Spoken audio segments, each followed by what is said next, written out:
Hello, আমি কন্যাশ্রী আচার্য। Contact number 84-205 নিচে দেওয়া হচ্ছে। কি করে আমার চ্যানেলে যাবে, এই ড্রেসটা পরে ফার্স্ট ভিডিওটাতে বলে দিয়েছি কিভাবে দেখবে।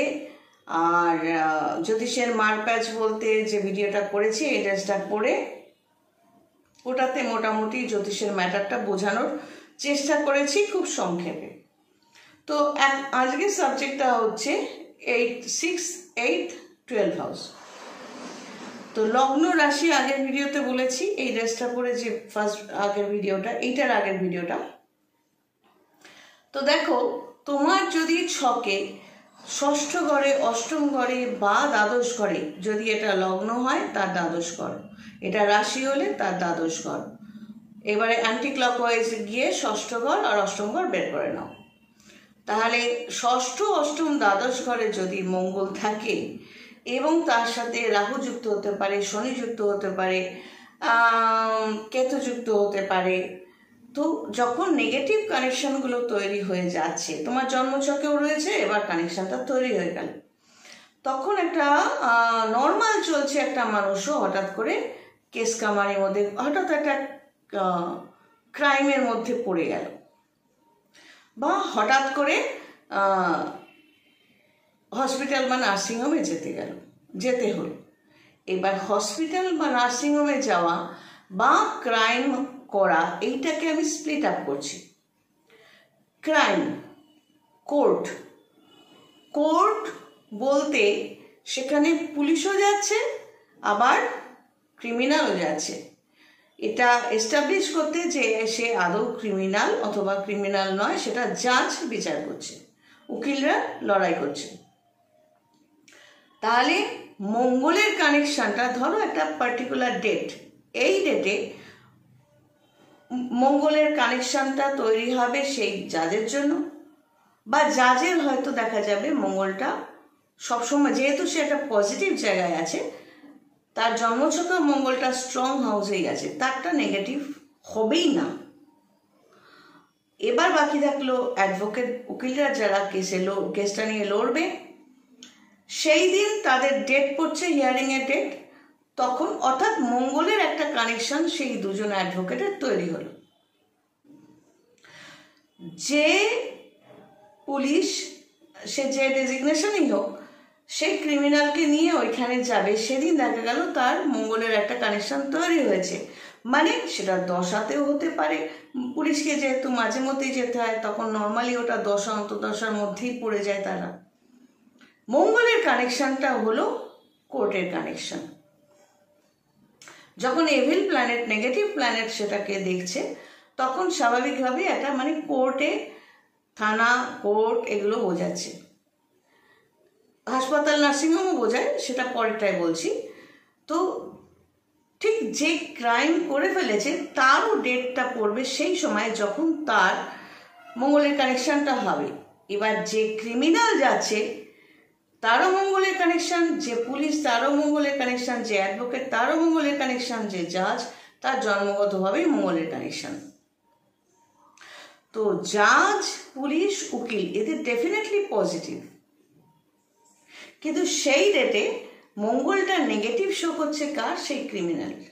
মানে যে ক্রিমিনাল ক্রাইমটা করেছে, ক্রিমিনাল বলে কোর্ট স্ট্যাম্প মারলো কি মারলো না সেটা পরের ব্যাপার, কোনো একটা ক্রাইম করেছে, সে সাসপেক্টেড, সেই জন্য সেই দিন তাকে কোর্টে যেতে হলো। তো এই কয়েকজনের কিন্তু সকলেরই মঙ্গলের কানেকশন, সেই জন্যই কোর্টের চত্বরে পা রাখতে হচ্ছে। ঠিক একইভাবে hospital, nursing home, operation etcetera যদি ধরি, সেখানেও মঙ্গলের কানেকশন, সেখানে রাহু মঙ্গল, শনি মঙ্গল তো হতেই হবে। ডাক্তার, নার্স, আয়া এটসেট্রা, যা নর্মালি ডাক্তার বলছি, যারা ওটিতে ঢুকে কাটাছেড়া করছে, তার সেই দিন সেই সময়, আমার এটা জানা নেই যে একজন ডাক্তারের রোজই কাটাছেড়া করতে হয় কিনা, তো যেদিন কাটাছেড়া করতে হবে তো সেদিন ডেফিনেটলি মঙ্গলের একটা কানেকশন থাকবে। হয় মঙ্গল ষষ্ঠ, অষ্টম, দ্বাদশ ঘরে কোনো জায়গায় থাকবে, অথবা মঙ্গলের দশা, অন্তর্দশা, প্রত্যন্ত দশা সূক্ষ্ম দশা, প্রাণ দশা, এই যে স্প্যানগুলোর মধ্যে কোনো না কোনো জায়গাটা সে ক্লিক করছে, তার প্ল্যানেটটা ক্লিক করছে, সেই জন্য তাকে ওটিতে গিয়ে কাটাছেড়া করতে হচ্ছে। আর যে পেশেন্ট, তার কাটাছেড়াটা হবে, সেই জন্য তার ডেফিনেটলি পেশেন্টের 6 নম্বর, 8 নম্বর বা 12 নম্বর ঘরেই তার মঙ্গলটা ক্লিক করছে। হয়তো জন্মগতভাবে ছিল, এবার দশা অন্তর থেকে প্রাণ দশার মধ্যে এতটা স্প্যানের মধ্যে হয়তো তার মঙ্গলটা ক্লিক করে গেছে, সেটা ছক দেখলে বোঝা যাবে। তখন সে ওই ওটিতে গিয়ে পৌঁছলো সাডেনলি। সে লোকটা হয়তো এতদিন সুস্থই ছিল, কিন্তু সাডেনলি এমন সমস্যা হলো যে তার অপারেশন করতেই হবে। তো এতদিন ধরে যেটা চলে এসছে, আমি একটা ভিডিওতে বলেছিলাম যে হঠাৎ করেই একটা মানুষ তার বিহেভিয়ার চেঞ্জ হয়ে গেল, চন্দ্র চেঞ্জ হয়ে যায়। যখন সাডেনলি চন্দ্রটা ওই দশা থেকে প্রাণ দশার মধ্যে চেঞ্জ হয়ে যাচ্ছে, তখন একটা মানুষের ব্যবহারেও পরিবর্তন চলে আসে। পজিটিভ দিকে গেলে সে মানুষটার পজিটিভ দিকে উত্তরণ হয়, আর নেগেটিভভাবে চন্দ্রটা যদি প্লেসড হয়ে যায়, তখন সে মানুষটার মানসিক মেন্টাল নেগেটিভিটিটা শো করে। সে হঠাৎ করে অহংকারী হয়ে উঠতে পারে, সে হঠাৎ করে ভাট বকতে পারে, সে হঠাৎ করে তার মধ্যে পেসিমিজম চলে আসতে পারে, সে ফ্রাস্ট্রেটেড হয়ে যেতে পারে, সে অস্থির হতে পারে। এগুলো হলো সব নেগেটিভিটি চন্দ্রের। তো পজিশনটা কীরকম সেইটা বলে দেওয়ার কাজ হলো জ্যোতিষীর, যে এই সময় এই পজিশন। এবার কোশ্চেনটা তোমাদেরই করতে হবে। ফ্রি কনসালটেন্সিতে আমি যেটা বলি, যেরকম ডেটাবেস বলা হয়, ফ্রি কনসালটেন্সি পেতে গেলে কি কি পাঠাবে সেগুলো পাঠাবে। একটা কোয়েশ্চেন পাঠাবে, আমি উত্তর দিয়ে দেবো। তোমাকে কল করতে বলবো, তুমি কল করে জেনে নেবে উত্তরটা। এবার তারপরও যদি তোমার আমাকে পছন্দ হয়, তখন পেইড কনসালটেন্সি কত সময়ে চাইছো সেটা জিজ্ঞেস করবে। সেই সময়ের ভিজিটটা আমার অ্যাকাউন্টে দিয়ে দেবে এবং তখন কথা বলে নেবে। আমি কিন্তু মন গড়া কথা বলতে পারবো না। নর্মালি অনেক কাস্টমারই চায় সবই ভালো ভালো শুনতে। আমার ভালো বলারও দরকার নেই, মন্দ বলারও দরকার নেই। যেটা তোমার আছে আমি বলে দেবো। যদি দেখি যে তোমার এটা এমনিই হবে, আমি বলে দিই। কিন্তু অনেকেই আছে সেটা ঠিক হজম করতে পারে না, আমার এমনিই হবে।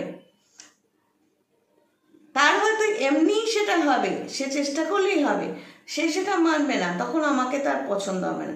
সে ছুটবে সেখানে যেখানে টাকাটা দেবে। ধরো এমন কিছু সে নিল, সেটা হয়তো দরকারই নেই, তখন মনে হবে এই কনার্সিয়ালের চাইতে ওই জ্যোতিষী ভালো, এতে বলেছিল এমনিই হবে। হতো না, আমি যদি ওই জ্যোতিষীর কাছে না গিয়ে বা ওই তান্ত্রিকের কাছে না গিয়ে এই কবচটা না নিতাম, ভালো করতে নেই।